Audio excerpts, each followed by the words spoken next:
I want to do a number of things if I can. I want to obviously say something about what a united front is. I want to say something about why a united front is necessary. And I want to say something about, towards the end, about why it's continually necessary as well, if you like, and to say something about its current relevance via a couple of case studies, really. But initially, of course, we are going to talk mostly about Trotsky once I've done a little bit of a brief history. I'm going to begin with a quote, which might seem an odd way to begin, but in some ways I'm doing it quite deliberately because I think it sets up quite how many different tactical uses of the United Front strategy there can be. This is Trotsky writing in 1932, and it's from What Next? Vital Questions for the German Proletariat, which I'm sure many of you will know is reprinted in the 40s in Fascism and How to Fight It. Just as a trade union is a rudimentary form of the United Front in the economic struggle, so the Soviet is the highest form of the United Front under the conditions in which the proletariat enters the epoch of fighting for power. I wanted to begin with that because it really gets across quite how many different versions of this we might be able to see, from something like, how a trade union can function, right to, a very, very high form of socialist activity and of workers' organization, i.e. perhaps the highest form in the Soviet. Now, of course, the key phrase there, perhaps for our purposes, is in which the proletariat enters the epoch of fighting for power. Of course, for most of the time since that was written in 1932, the proletariat has not been entering the epoch of fighting for power. And in some ways, of course, this brings us back to why the United Front is so important, why it's been a useful formulation for pretty much 100 years, if not more, and why we continue to use it, certainly as part of our tradition, or a major element of our tradition now. Of course, what it is, it's a key tactic of socialism from below. It's designed to produce mass working class action. Particularly, of course, it draws together workers, revolutionary workers and non-revolutionary workers in common struggle. And as the Trotsky quote sort of lays out, this can range from sort of very basic elements of struggle, such as, improving your lot under capitalism via a trade union, to, of course, a worker state from below via a Soviet, and so on and so forth. So let's say something about the background here, and I am obviously going to come back to what the United Front really means and how it works, but I do want to say something about why it came about at this point, and I'll come sort of backwards and forwards a bit, if I may. I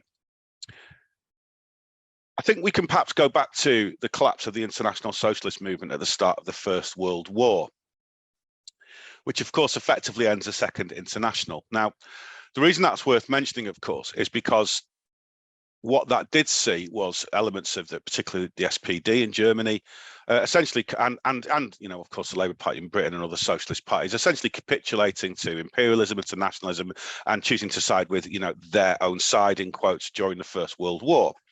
The reason this is worth mentioning is because people who argued against the United Front some years later, one of the arguments perhaps was to do with the idea that how could you possibly side with these kind of people when they'd done that type of thing?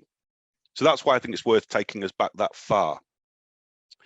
Of course, after at the end of the First World War, there's various struggles that take part in various parts of Europe, of course, most notably in Germany, and indeed the forming of the Third International, or Comintern, in 1919.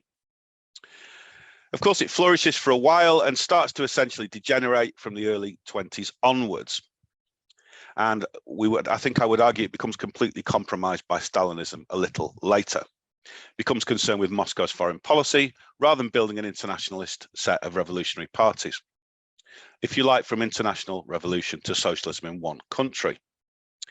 This period also sees a little bit of a retreat for working class movements in Western countries as well.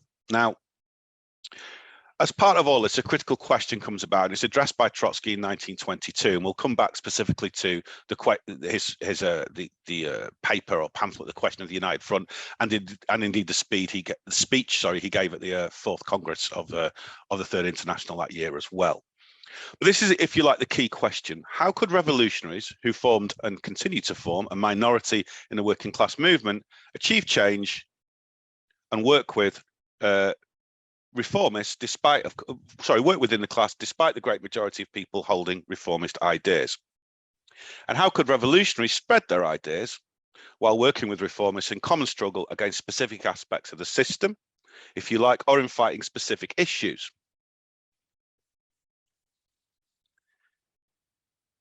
Now, what the United Front does is it allows a set of demands to be put together which are acceptable to revolutionaries and indeed to the section of the working class who are not yet revolutionary. It's important to stress, though, that despite this, there's nothing here about, there's no idea here of liquidating your politics. So it's about separate groups coming together, remaining independent, and being able to pursue goals independent of the United Front, but also work together in the United Front to articulate, if you like, a wider political vision. It's also, of course, a place where contestation happens, where debates can happen, and a key way, of course, in which revolutionaries can indeed build revolutionary parties as well via the United Front through having conversations about strategy and tactics and so on and so forth. So I think it's worth mentioning that as well. And in theory, at least, and hopefully in practice, the superior ideas of the advanced sections of the class will allow them to win over elements of the reformists and the people working in reformist parties. Okay.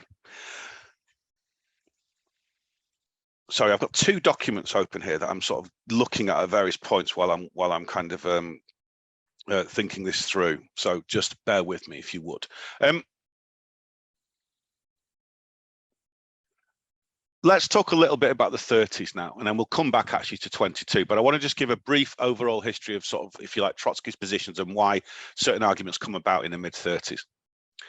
As is well known now, sort of during the third period of the Comintern, so about 28 onwards, the Communist parties under the direction of Stalin essentially refused to unite with social democratic parties, with Labour parties, essentially took an ultra-left turn, argued, of course, that social democrats as supporters of capitalism were also therefore responsible, if you like, for capitalism breeding fascism. How can we beat them if we don't take on capitalism?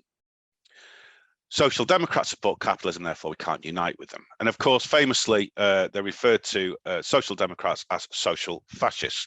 Now, to show the wrong-headedness of that approach, Trotsky told one of Aesop's fables, and indeed my comrade John Rees, who's on the call today, has written about this as well.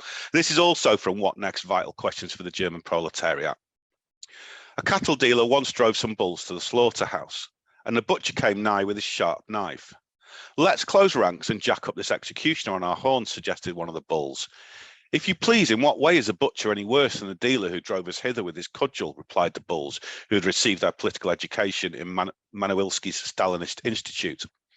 But we shall be able to attend to the dealer afterwards. Nothing doing, replied the bulls, firm in their principles to the councillor. You are trying to shield our enemies from the left. You are a social butcher yourself, and they refused to close ranks.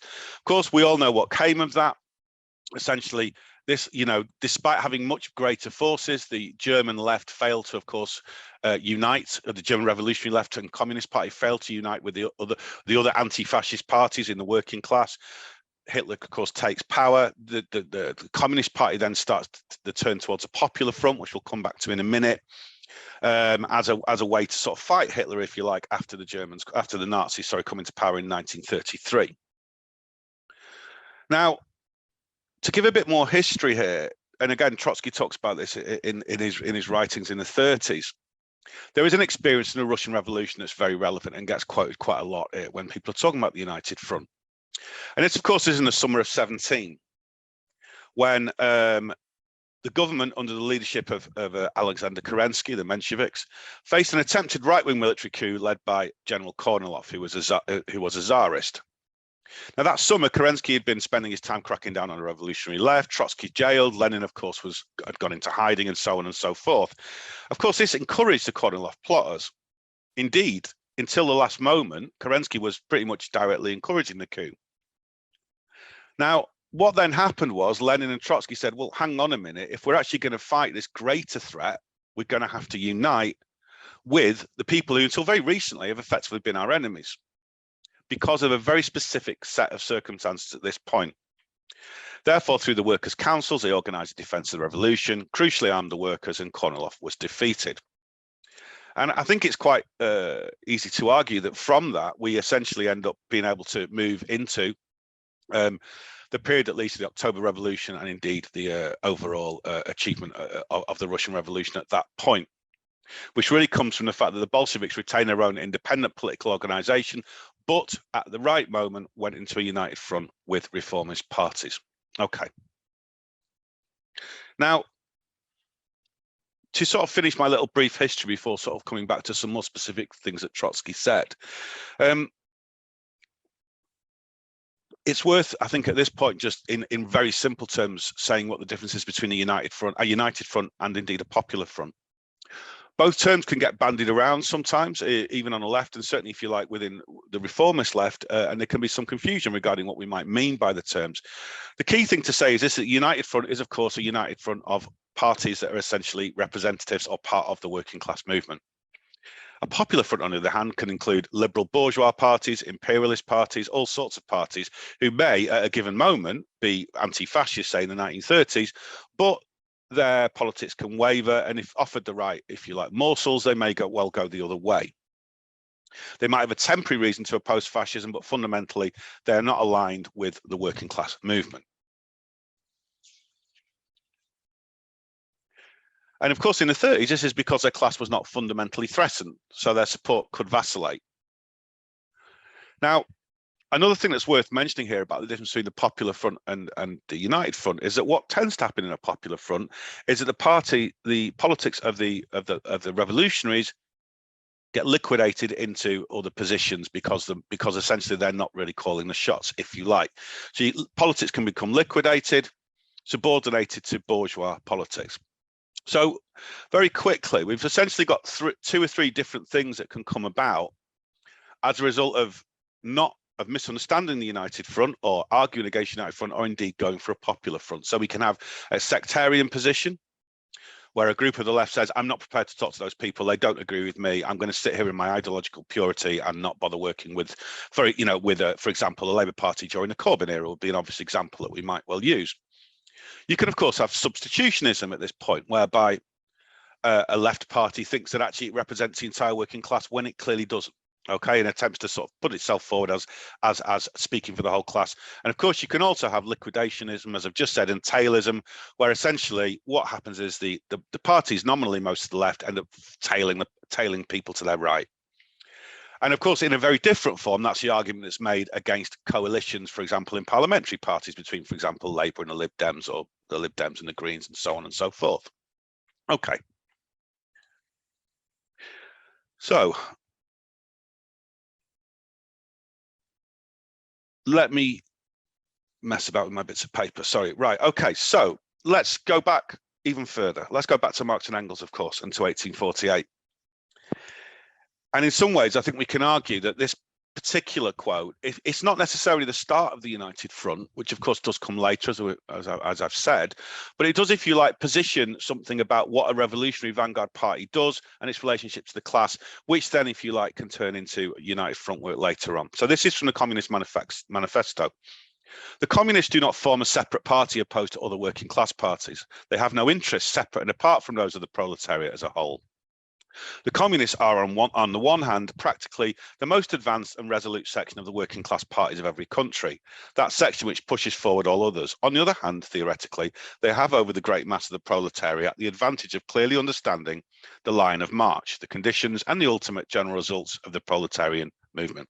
Okay, so towards the end of that quote, Marx and Engels talk about the advantage that, if you like, a vanguard has, the Communist Party has, over the great mass of the proletariat. So keep that in mind, because that's relevant here. And I now want to turn to, if you like, Trotsky's first formulations on the United Front, which are indeed 100 years old now, from 1922. So we have a speech called The Question of the United Front, which I've already referred to, and indeed On the United Front, which effectively is almost a version of that speech, released as a pamphlet at the same time. So, Trotsky, the question of the United Front is not at all, either in point of origin or substance, a question of the reciprocal relations between the Communist parliamentary fraction and that of the Socialists, or between the Central Committee of the two parties, or between l'Humanité and Le Populaire. Just to stop quoting for a minute there, l'Humanité, of course, was a communist paper at the time, and Le Populaire was the one associated with the French Socialist Party. The problem of the United Front, despite the fact that a split is inevitable in this epoch between the various political organisations basing themselves on the working class, grows out of the urgent need to secure for the working class a possibility of a united front in a struggle against capitalism. For those who do not understand this task, the party is only a propaganda society and not an organisation for mass action. So, Let's concentrate on the last couple of lines because they're most key. The urgent need to secure for the working class the possibility of a united front in a struggle against capitalism. So what were the historical conditions that led Trotsky to think about this? Well, at this point, Trotsky says there's three groups of communist parties in various parts of Europe that are in different positions. There are those that are simply not ready, even if you like to form a united front, because they don't have enough of a base in the class to actually lead a united front. So he's talking there about England, about Belgium. And he says the task there is instead to fight to influence the working class and to, if you like, grow their base. There's parts of Europe at this point he considers are ready for the Communist Party to essentially genuinely be the party of the working class. In those situations, there isn't necessarily a need for a united front because the Communist Party may well be big enough. Bulgaria is an example he uses. Now, the majority, of course, the third grouping are those in the middle, who essentially function in various different ways as vanguard parties, we may well argue. So they're big enough to be able to start a united front, but not holding enough sway within the class to actually, if you like, immediately move towards some sort of revolutionary position. So Trotsky asked two questions then for vanguard parties in this period. So this is the majority in the middle, the majority of parts of Europe where this is a situation. One question, what will we do during this period? Second question, should the class struggle stop meanwhile until we have conquered the entire proletariat? And to make this point more sharply, Trotsky also added this: should the struggle of the proletariat for its daily bread stop until a moment when the Communist Party, supported by the entire working class, is in a position to seize the power? Now, looking at this 100 years on, it seems blindingly obvious that, of course, the struggle shouldn't stop until that point. But there were elements, and indeed, you know, Trotsky's arguing against them in the speech, as well as arguing with elements from the right as well, who are making those kind of arguments. So this is really the key question: what to do in the meantime. And in a sense, this also leads us into some later formulations from Gramsci, which I don't particularly want to get into today because we're talking about Trotsky, but of course around the idea of a war of position and a war of maneuver. So, you know, what the class does at revolutionary moments in history as opposed to what the class does to build for those revolutionary moments, if you like. More Trotsky. The struggle for their immediate interest, there being the working class, of course, is always, in our epoch of great imperialist crisis, the beginning of a revolutionary struggle. Now, of course, that's a different period to now. However, this concept of immediate interest is very, very key, I think. And I do want to continue quoting, if I may, Trotsky. Let these organizational sects, I don't know how these not very conscious workers call them in their language, give us a possibility of conducting the fight for our daily needs. We cannot answer them, but we have separated in order to prepare your great future, your great day after tomorrow. They will not understand this because they are completely absorbed by their today. If they were able to grasp this to them entirely theoretical argument, they would have joined our party. Again, that's very clear, isn't it? It's very easy to understand the point he's making now. Well, of course, if you could have a conversation, we'll all have had these conversations, won't we, where you get someone new involved in the left and you try and explain why group X is no longer sort of working with group Y, etc., etc., etc. Now, I suppose in some ways it's no different there 100 years ago.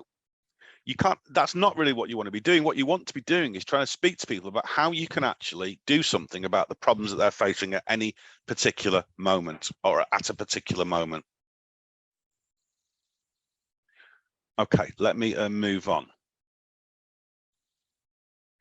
And I want to move on now to, if you like, perhaps the most concrete examples of Trotsky's thinking on the United Front, because of course they're the ones that take place during the period where the Nazis are about to come to power or close to power in Germany.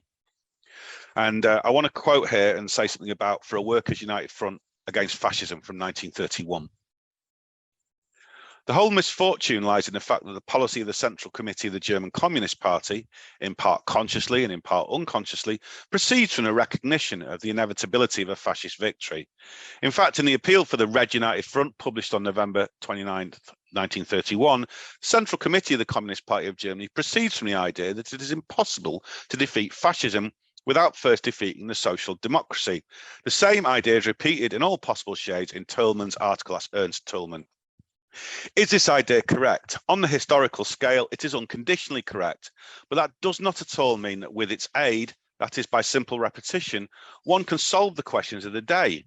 An idea correct from the point of view of revolutionary strategy as a whole is converted into a lie, and at that into a reactionary lie, if it is not translated into the language of tactics. Is it correct that in order to destroy unemployment and misery, it is first necessary to destroy capitalism? It is correct. But only the biggest blockhead can conclude from all this that we do not have to fight this very day with all of our forces against the measures with whose aid capitalism is increasing the misery of the workers. I think that is in some ways one of the strongest arguments, of course, for the United Front, and indeed against the idiocy of ultra-leftism that possibly has ever been written. Because, of course, if to every single problem, we as socialists, and on this call there'll be revolutionaries, there'll be reformists, there'll be people of different traditions, if to every single question that was asked of us we said, we need to end capitalism now, what would that mean? What does that mean concretely to people? What would it mean to people dealing with the cost of living crisis this summer, for example, if we said, oh, it's just capitalism, isn't it? Isn't capitalism shit all the time? Whenever people brought up any particular political issues, it wouldn't be any use. So what Trotsky's getting at here, excuse me a second, is the fact that it's perfectly possible for an idea to be correct, i.e. that from the point of view of revolutionary strategy, of course, you need to defeat fascism and capitalism. At a particular moment, that's not much use. And I also want to say one more thing here, and I'm conscious of I'm actually running out of time, and I was planning on spending ages talking about the Anti-Nazi League and People's Assembly and Stop the War, but perhaps we can do that later. So I want to say something as also from the same piece on the concept of the lesser evil. And I think this is a fantastic piece of writing and something that's very, very useful when considering how to think through these problems. There are 7 keys in the musical scale. The question as to which of these keys is better, do, re, or sol, is a nonsensical question. But the musician must know when to strike and what keys to strike. The abstract question of who is the lesser evil, Browning or Hitler, Browning being the leader of the Socialist SPD at that point, is just as nonsensical. It is necessary to know which of these keys to strike. Is that clear? For the feeble-minded, let us cite another example. When one of my enemies sets before me small daily portions of poison and the second, on the other hand, is about to shoot straight at me, then I will first knock the revolver out of the hand of my second enemy, for this gives me an opportunity to get rid of my first enemy. But that does not at all mean that the poison is a lesser evil in comparison with the revolver. So the point about musical keys, of course, excuse me, is massively important. It's a great metaphor because, of course, E sharp, E flat, whatever, isn't any different, isn't any more important than C sharp, but you have to know which one to play if you're going to make some sort of sense. And this essentially is what Trotsky's getting at here. I want to end very quickly, if I may, just by saying a little bit more about the Popular Front and the problem with it as a strategy. Trotsky talked very much about how the Popular Front functions as a break, and he gave the example of Spain in '36. He talked about the socialists, the communists, and the anarcho-syndicalists aiding the Radical Party, essentially in France, not in Spain, apologies, aiding the Radical Party in slowing down and in crumbling a powerful revolutionary movement. And this essentially is the problem with the Popular Front, isn't it? Is that the politics get subordinated to the liberal politics, and before you know it, the left politics have essentially been taken away. So that's essentially the problem there. Right, I will actually stop. I'm aware I've not really concluded, but we've got plenty of time for questions and answers. So I think I'll just stop out. And it would be nice if we have a chance to maybe say something a bit more practically about United Fronts in the last 40 years, but I'll say that'll do for now. Thank you.